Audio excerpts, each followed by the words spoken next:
A very good morning, my dear students. In today's lecture, we will mainly concentrate on discussing the tri-state buffer. Now we are in the discussion of fourth chapter, that is combinational logic circuits. In the previous lecture, we have discussed about decoders and encoders, and now we will mainly concentrate on discussing tri-state buffer in this lecture. So the main objective of this lecture is to know the need of tri-state buffer and also the operation of tri-state buffer. Tri-state buffer is a switch that has three states. So till now we have seen a switch. Switch is nothing but which will be having only two states, that is 1, or you can also call it as on state, or 0. You can also call that as off state, or you can also call high state, and this is low state. So depending on application, either you can use the switch in two positions or two states, in one state or 0 state, or on state or off state, or high state or low state. Okay, so till now we have seen the switch in only two states. Now this tri-state, the meaning of tri-state buffer means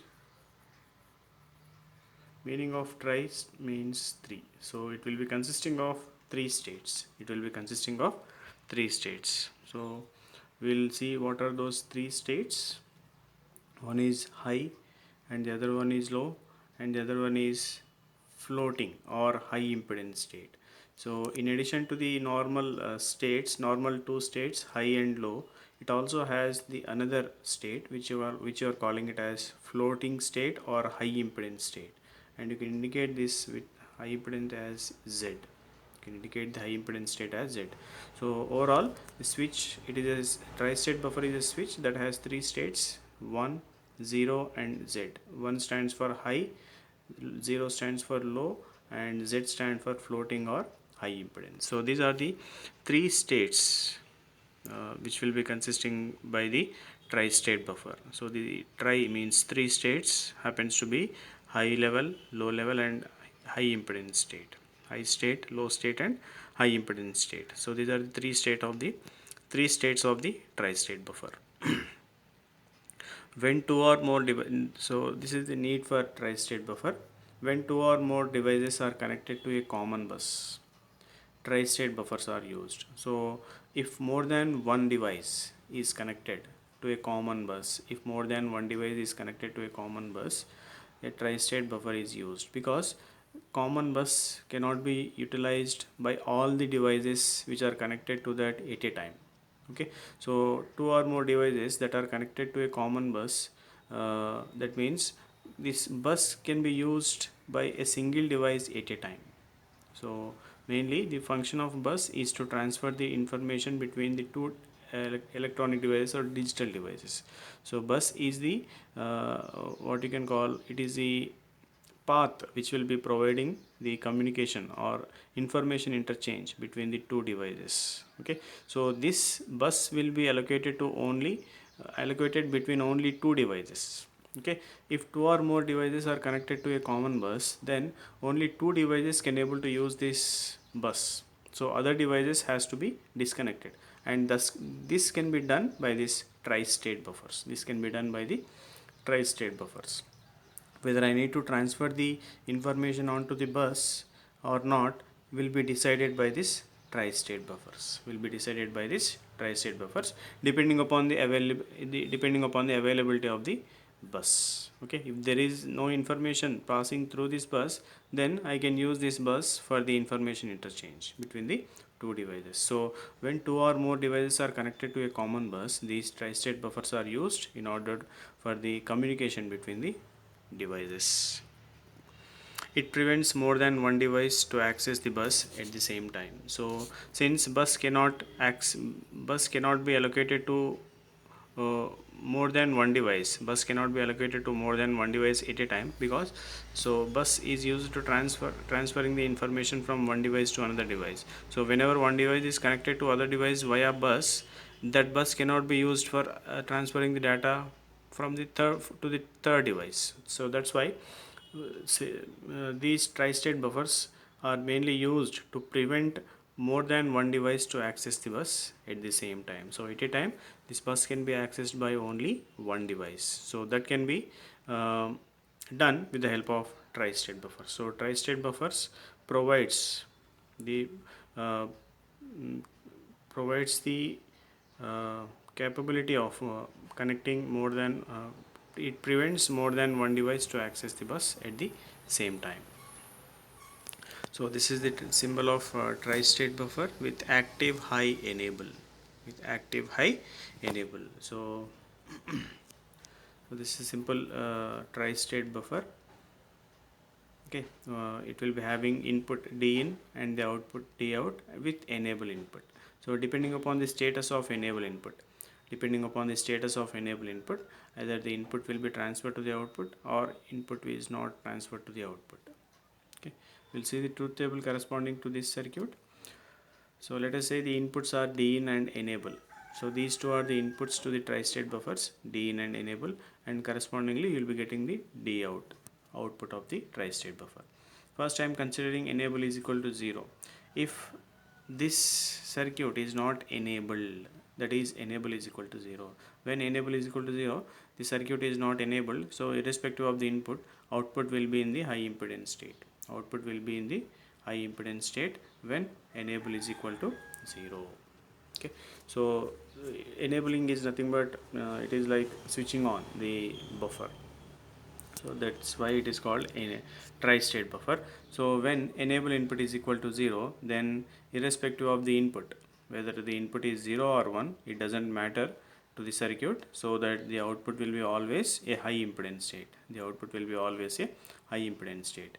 If enable is equal to 1, if enable is equal to 1, then if Dn is equal to 0, output will be equal to 0. If Dn is equal to 1, output will be equal to 1. So whatever the input that is present at the input of buffer will be transferred to the output only when enable input is equal to 1. Only when enable input is equal to 1. So this is the function of enable input, and here since it is acting like a buffer, whatever the input that is present here, that will be transferred to the output simply. Okay, so depending upon the status of enable pin, depending upon the status of enable pin, depending upon the status of enable pin. So when enable pin is equal to 0, then what will happen, irrespective of the input available at the buffer, available at the input of buffer, always the output of buffer will be a high impedance state. Always the output of buffer will be a high impedance state. This high impedance state is defined as it is neither connected to 0 nor connected to 1. That means neither connected to ground nor connected to VCC. That is the meaning of high impedance state. That is the meaning of high impedance state. So whenever enable input is 0, then irrespective of the input, the output will be floating or output will be in the state of high impedance. And when enable input is equal to 1, then depending upon the input logic level, you will be getting the output. So if Dn is equal to 0, output will be 0. If Dn is 1, output is 1.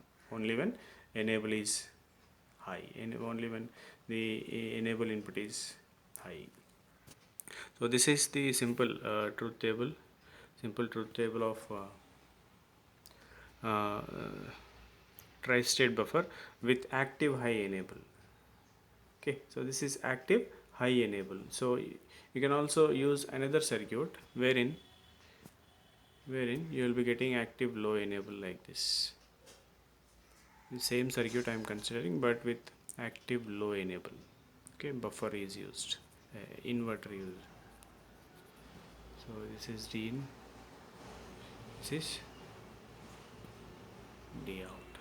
This is the tri-state buffer with active low enable. With active low enable, we will see the function of this circuit also in the next slide. So this is the truth table of tri-state buffer with active high enable. When enable is equal to 1, then the circuit will be working as a buffer. When the circuit will be working as a buffer, when enable is equal to 0, the output will be in high impedance state irrespective of the input logic level, irrespective of the input logic level. So this is the symbol and truth table of tri-state buffer with active high enable. Next we will concentrate on the symbol and truth table of tri-state buffer with active low enable. Okay, so if enable is equal to 1, so instead of calling this pin as enable, now I am calling it as disable. If disable is equal to 1, then what will happen? Irrespective of the input, the output will be in floating, the output will be in high impedance state. If disable is equal to 0, then whatever the input is present at the input of buffer will be transferred to the output of the buffer. Okay, so that's why it is called disable, or you can also call it as disable is nothing but active low enable. So when enable is equal to high, then it will not responding, the output will be in high impedance state. When active low enable input is 0, then it will respond to the input, correspondingly it will be producing the output. If din is 0, output is 0. If din is 1, output is 1. So this is nothing but the symbol and truth table of tri-state buffer with active low enable pin.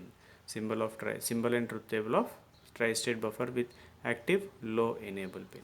So these are the two different types of buffers you have in the syllabus, okay, which are mainly used for it prevents the more than one device to be connected to a common bus. A tri-state switch connects the output of the gate to the bus. A tri-state switch connects the output of the gate to the bus. So if you want to transfer any information of the gate, if you want to transfer the output of the gate onto the bus, between the gate and to the bus, you are connecting this tri-state switch. Okay, so when enable is low, switch is open, there is no data transfer. So when enable is low, that means it is for active high enable. It is for tri-state buffer with active high enable. So when enable is low, switch is open and there is no data transfer between the gate and bus. That means the output of the gate is not connected to the bus. The output of the gate is not connected to the bus when enable is low, because switch is open, there is no data transfer. When enable is high, then the switch is closed, then the data is transferred onto the bus. So that means when enable is high, what will happen? The switch is closed so that the output of the gate is connected to the bus. So that the output of the gate is connected to the bus and data is transferred onto the bus from the output of the gate. So this explanation is for tri-state buffer with active high enable. So when switch is closed, output can be high or low, and when switch is open, it floats. So when switch is closed, the output can be high or low depending upon the input value, depending upon the input of the input to the tri-state buffer. So when switch is open, it floats. So the output, when switch is open, the output of tri-state buffer will be in high impedance state, that is Z. When switch is open, the output of tri-state buffer will be in high impedance state, that is Z. When switch is closed, the output can be high or low depending upon the input of the tri-state buffer. So this is the explanation for the truth table, symbol and truth table of tri-state buffers with active high enable and active low enable as well. Next we will see the different types of tri-state buffers. So based on the enable input, you can have two different types: active high enable buffer and active low enable buffer. So based on the type of enable input you are considering, tri-state buffers are classified into two types. First one is active high enable buffer and second one is active low enable buffer. And next classification of tri-state buffers is based on the output, what output you are considering. Based on output, the tri-state buffers are of two types. One is inverting buffers and the other one is non-inverting buffers. First one is inverting buffers and non-inverting buffers. So by combining these two classifications, based on the enable input is one classification and based on the output is another classification, you can have four different types of buffers. You can say active high enable inverting buffer and active high enable non-inverting buffer, active low enable inverting buffer and active low enable non-inverting buffer. So that based on these two classifications of tri-state buffers, you can have four different types of tri-state buffers, we will see. Okay, so these are the four different types of tri-state buffers. So first one is, this is whenever bubble is there here, this is inverting buffer. So these two are called inverting buffers and these two are called non-inverting buffers. Output is not inverted with respect to the input. that is non-inverting. Out here for the first two circuits, output is inverted with respect to the input. If A is equal to 0, y should be equal to 1. If A is equal to 1, y should be equal to 0 for the first two circuits. That's why the first two circuits are called inverting buffers and next two circuits are called non-inverting buffer.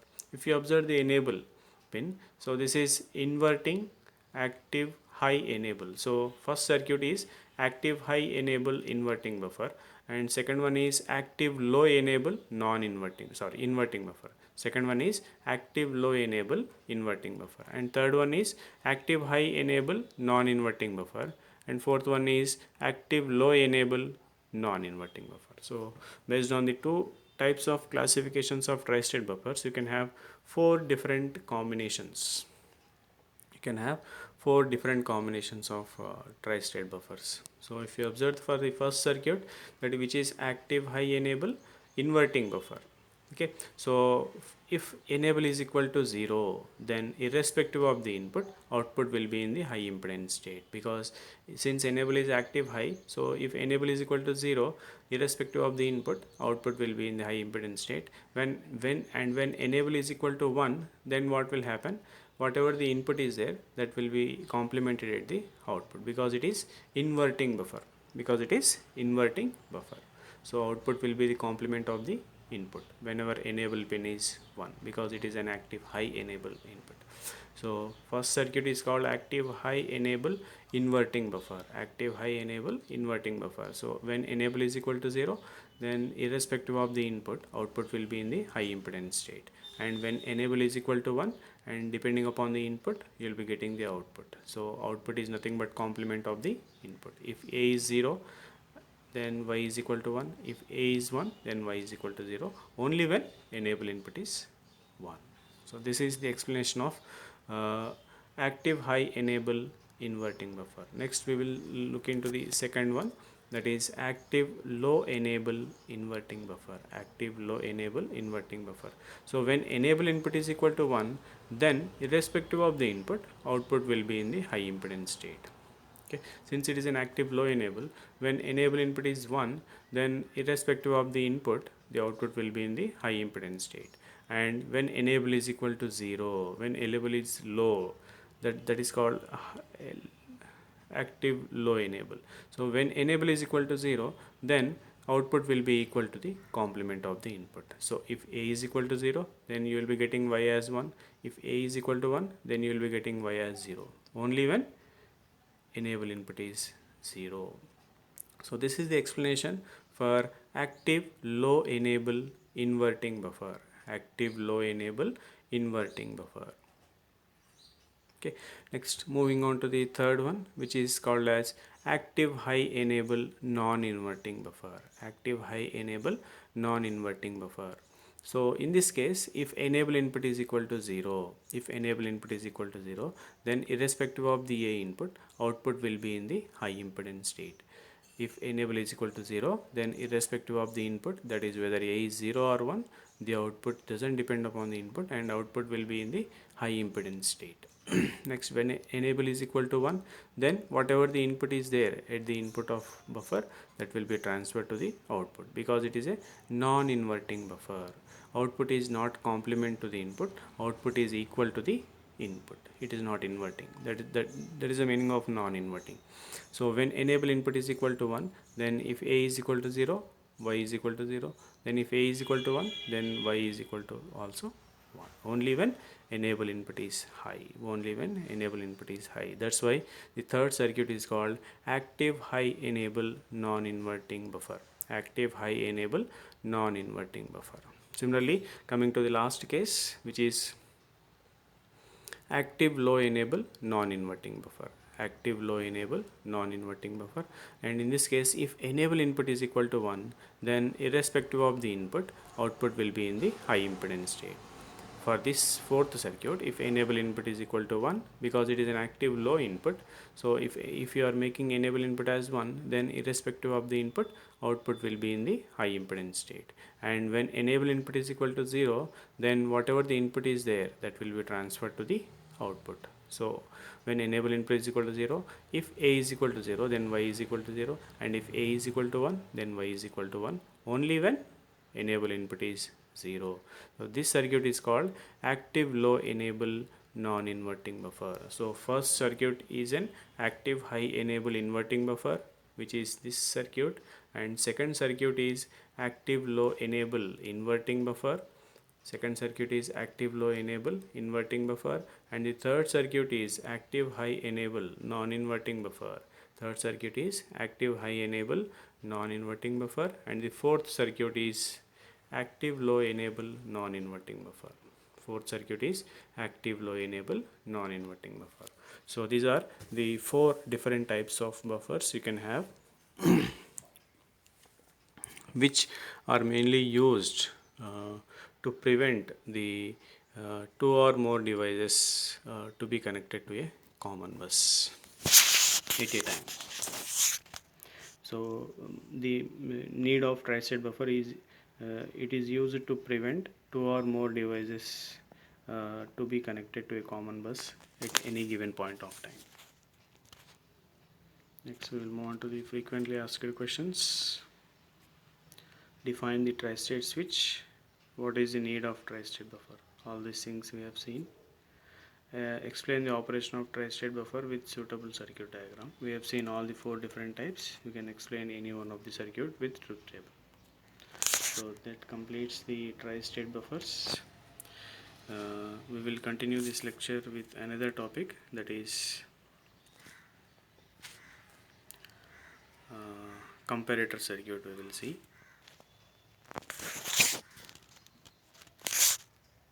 Okay. So in continuation to these tri-state buffers, we will also discuss about the 2-bit comparator, which is also the example of combinational logic circuit. So after completion of this 2-bit comparator, we can able to complete all the 4 chapters of the digital electronics subject. Okay, so this 2-bit comparator happens to be the last topic of the 4th chapter, so that we could able to finish 4 chapters.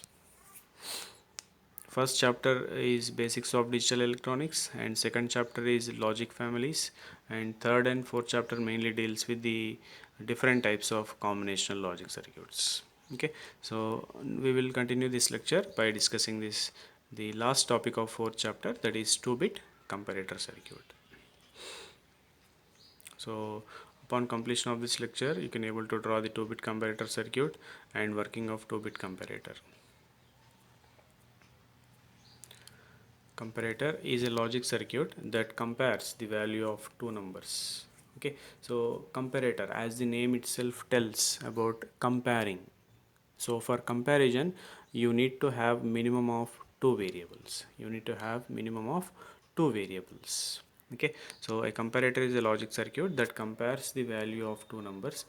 Let us say if A and B are two numbers to be compared, then the comparator compares the magnitudes of A and B and produces one of the three outputs. Okay, so comparator will be comparing the magnitudes of A and B. Let us say A and B are the two numbers to be compared. So the comparator will be comparing the magnitudes of A and B and produces one of the three outputs.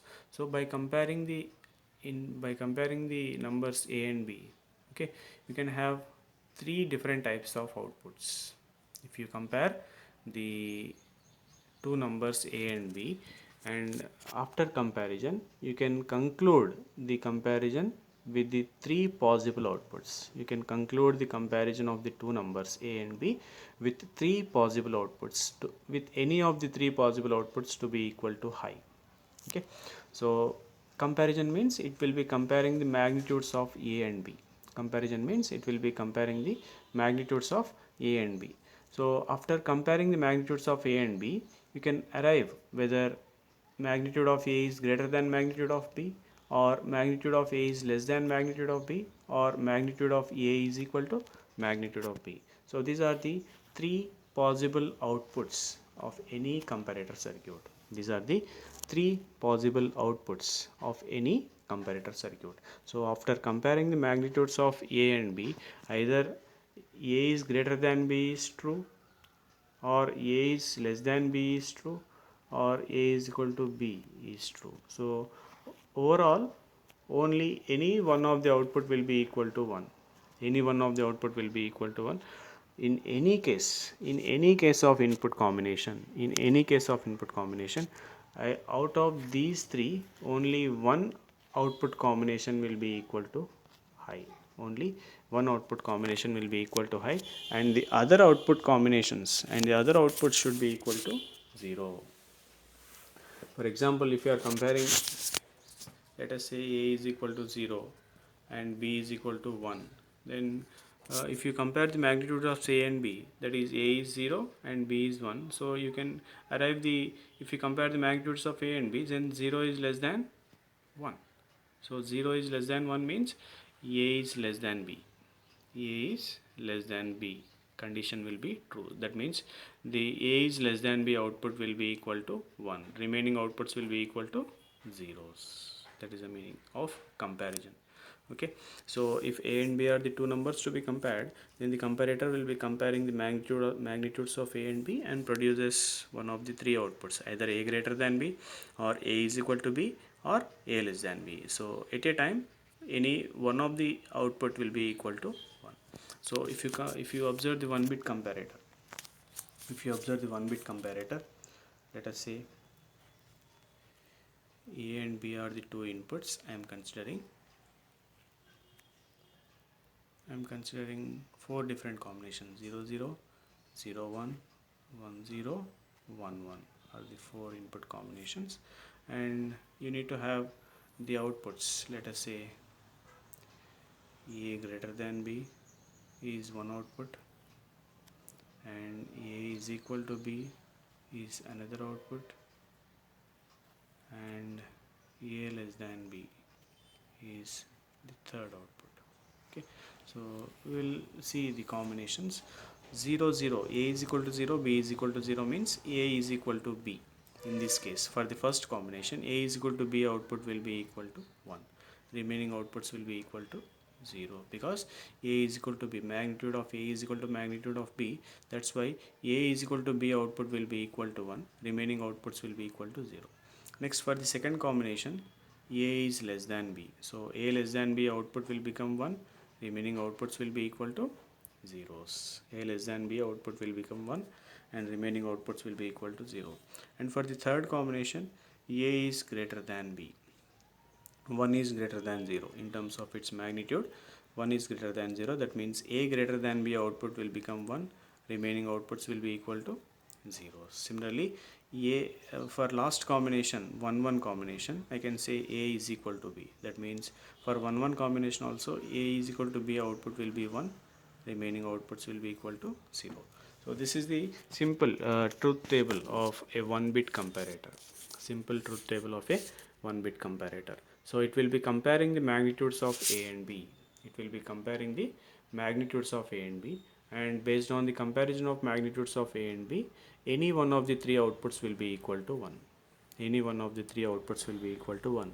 What are the three possible outputs? Either A greater than B is equal to 1, or A less than B is equal to 1, or A is equal to B is equal to 1 for any one of the combination. So if you observe for first combination 0 0, that means for if you compare 0 and 0, that is equal. Magnitude of A is equal to magnitude of B. So A is equal to B output will become 1. Remaining outputs will be equal to 0. Similarly, for second combination, A is equal to 0 and B is equal to 1. A less than B condition will be true because 0 less than 1. So A less than B output will be 1. Remaining outputs will be 0. Similarly, for third combination, A is equal to 1 and B is equal to 0. That means A, which is 1, which is greater than B, that is 0. So 1 greater than 0, that means A greater than B output will be equal to 1. A greater than B output will be equal to 1 and remaining outputs will be equal to zeros. Similarly, for the last combination, A is equal to 1 and B is equal to 1. So A is equal to B combination will be A is equal to B output will be 1. Remaining outputs will be equal to zeros. So this is the simple truth table, and you need to realize the expression for the output. You need to realize the expression for the output A greater than B. So for which input combination A greater than B output is equal to 1? Only for this third combination. So A greater than B is nothing but A B bar. A B bar. So A1 B0 means the expression for the A greater than B output will be A B bar. Next, the expression for A is equal to B output is for two combinations of input. For 0 0 and 1 1 combination of inputs, you will be getting the output A is equal to B as 1. So it is nothing but exclusive NOR operation. It is nothing but exclusive NOR operation. Similarly, for third output A less than B, only for second combination you will be getting the A less than B output as 1. Only for second combination you will be getting the A less than B output as 1. Okay, that means the expression will be what? A bar B. That is, the expression will be A bar B. So this is how you can find out the expressions for the three outputs of any comparator circuit. And the realization is like this. I am considering A B, and for A greater than B the expression will be A B bar. So I am considering A and then B bar, which are given as the inputs to the AND gate. So for A greater than B, the output will be A B bar. Next, for A less than B, the expression will be A bar B. So A bar I am considering here and B I am considering here, so that A bar B will be the expression for A less than B, and for A is equal to B the expression will be AB plus A bar B bar, which is nothing but the output expression of the XNOR gate. Output expression of XNOR gate, it will be equal to AB plus A bar B bar. So this is the realization of 1-bit comparator. So if A and B are two 1-bit numbers to be compared, then if bit A is greater than B, then A greater than B is high. If A is equal to 0 and B is equal to 1, then A is less than B. When both A and B are equal to each other, then A is equal to B is high. So we will now see the 2-bit comparator in the similar manner. So when you are considering 2-bit comparator, that means here the A is a 2-bit number like A1 and A0, and B is also a 2-bit number like B1 and B0. Okay, you need to compare these two so that you can have 16 different combinations. You can have 16 different combinations. So instead of drawing the truth table for this, excuse me, instead of drawing the truth table for the 4 variable like 16 different combinations, there is some simple logic. So A1 is MSB for A input, and also B1 is MSB for B input. If A1 is greater than B1, then definitely you can say A greater than B. No need to check for LSBs. So if the MSB bit of A input, that is A1, is greater than B1, then directly you can say A greater than B. Similarly, if A1 is equal to B1, then you need to check for A0 and B0. If A1 is equal to B1 and A0 is greater than B0, then also you can say A is greater than B output will be high. A greater than B output will be high. So for getting A greater than B output to be high for a 2-bit comparator, these are the two conditions. This is first condition. These are the two cases I can say. This is first case and this is second case. So in both the cases, the A greater than B output will be equal to high. So what is the first case? The MSBs of the two inputs I am comparing. If A1 is greater than B1, then no need to check for A0 and B0, and directly you can say A greater than B. And in similar manner, what is the second case? For suppose if the MSBs are equal, that means if A1 is equal to B1, then you need to check for LSBs, that is A0 and B0, and if A0 is greater than B0, also in that case also A greater than B output will be equal to high. So this is how you need to compare the magnitudes of the two inputs, and each input is having 2 bits. Each input will be having 2 bits. So that's why the name 2-bit comparator. In the similar manner, if I need to consider A less than, when A less than B output will be equal to 1. So similarly, for the case if a1 is less than b1. If a1 is less than b1, then directly I can say a is less than b, a less than b output will be equal to high. Or this is the first case. And what is the second case? Let us say if a1 is equal to b1. If a1 is equal to b1, then we need to check for the LSBs. And if a0 is less than b0, in that case also a less than b output will be high. In that case also a less than b output will be high. So these are the two cases in which a less than b output will be equal to high. What is the first case? The MSBs I am comparing, MSB bits of two inputs I am comparing. If a1 is less than b1, if a1 is less than b1, then directly I can say a less than b. That is one case. And for second case, if a1 is equal to b1, that means I am first comparing the MSBs, and if they are equal, if a1 is equal to b1, then I need to compare the LSBs, that is a0 and b0. And if a0 is less than b0, in that case also a less than b output will be equal to high. A less than b output will be equal to high. So this is the two cases wherein I can get a less than b output to be equal to high. And similarly, if you observe the third case, that is a is equal to, when a is equal to b output will be equal to high. For the third case, that is a is equal to b output to be high, both MSBs and LSBs should be equal. Both MSBs and LSBs should be equal. So this is the only one condition for which a is equal to b output will be high. For which a is equal to b output will be high. Again I am comparing the two bits. First MSB I am comparing if a1 is equal to b1, and then you need to compare a0 and b0. If a1 is equal to b1 and a0 is equal to b0, then only the output a is equal to b will be equal to high. So these are the three or five cases. Two cases for a greater than b, two cases for a less than b, and one case for a is equal to b. So total 5 cases are there. So based on that you can have the realization like this. For a is equal to b, so this is the realization for what? A1 is equal to b1, and this is the realization for a0 is equal to b0. So that both these two are clubbed and ended, so that will become the output expression for a is equal to b. Similarly, for a greater than b, what I need to consider? What is the first case? A1 is greater than b1. If a1 is greater than b1, then obviously a greater than b output will be high. So a1 is greater than b1 and means what is its corresponding expression? It will be a1 b1 bar.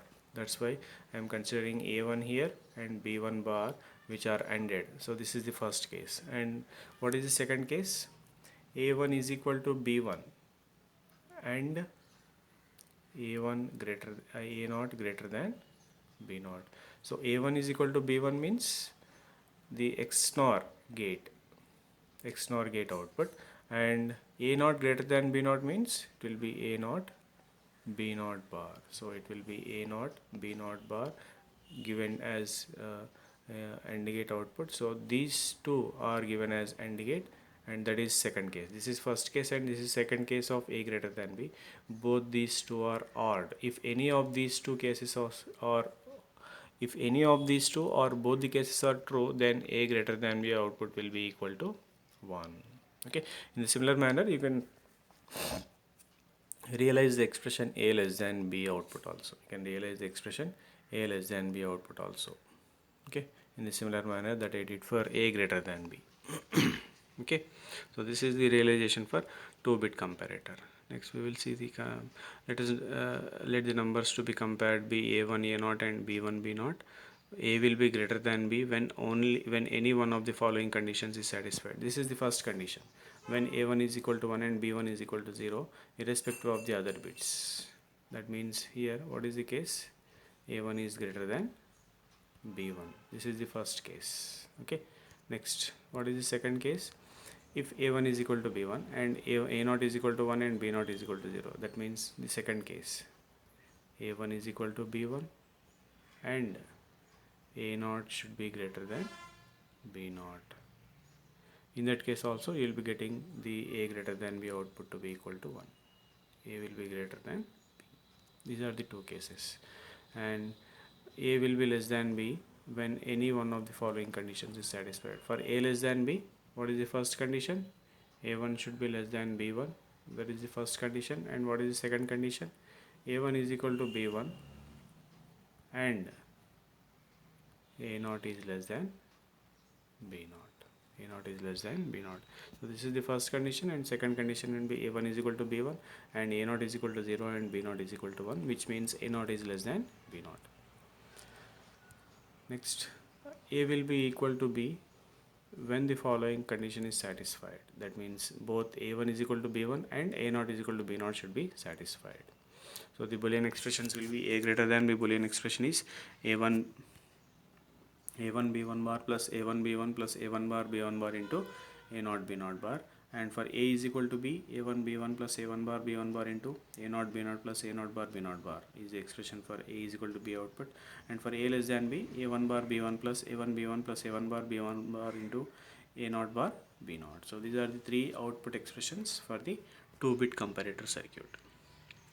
Overall summary: in this class we have discussed about 1-bit comparator and 2-bit comparator. We will move on to the quiz. A comparator circuit will have two inputs.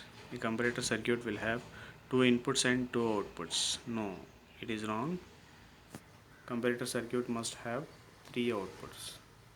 Comparator circuits must have three outputs. They are A greater than B, A is equal to B, and A less than B.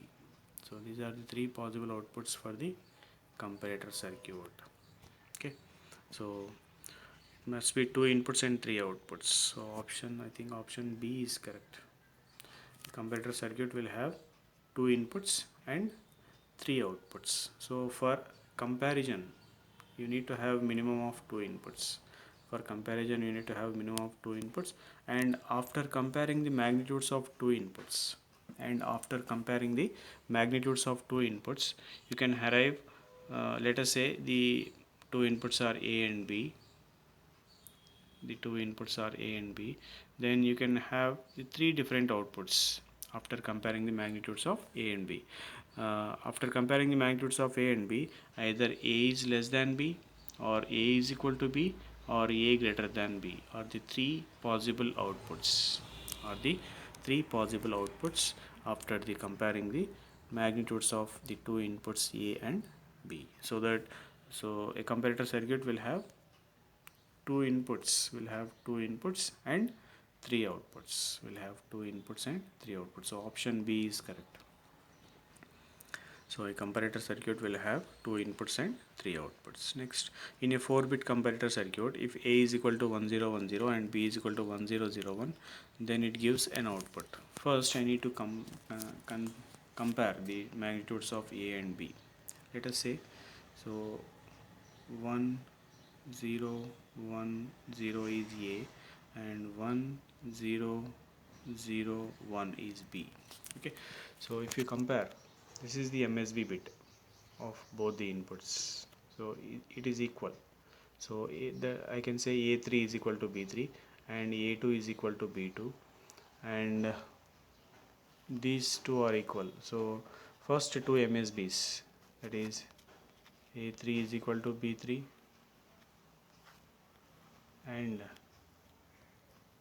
A2 is equal to B2, and what is the second, if you observe this bit, that means A1 is greater than B1, that means A1 is greater than B1. So since A1 is greater than B1, you can say A greater than B output will be high. So no need to check for 0 1. So since these two are equal, I am going further. Since first two bits are equal, I am going for comparing further bits. So for the third, that is A1 is greater than B1, so I can say A greater than B output will be high. A greater than B output will be high. Okay, so for the second question, since A is equal to 1010 and B is equal to 1001, then it gives an output A greater than B, output will be equal to high. Option A will be correct. Okay. Next, frequently asked questions. Draw and explain a 2-bit comparator, draw and explain 4-bit comparator. Assignment, draw and explain the working of a 2-bit comparator, draw and explain the working of 4-bit comparator. So with this I conclude that the fourth chapter is also finished. The third and fourth chapters mainly discuss about mainly deals with the examples of combinational logic circuits. In the third chapter we are mainly concentrated on arithmetic logic circuits like adders, half adder, full adder, 4-bit parallel adder, 2's complement, parallel adder slash subtractor, serial adder, all those things we have seen.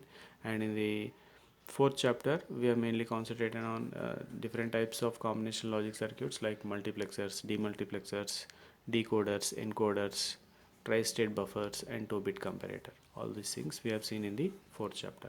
So in the next lecture we will start discussing the fifth chapter, that is sequential logic circuits. So overall the digital circuits can be classified into two different types. One is combinational logic circuits and sequential logic circuits. We have seen in detail about the combinational logic circuits in the third and fourth chapters, and in fifth and sixth chapters we will mainly concentrate on the other type of digital circuits, that is sequential logic circuits. Okay, so we will start discussing the sequential logic circuits in the next class. Okay, thank you for listening.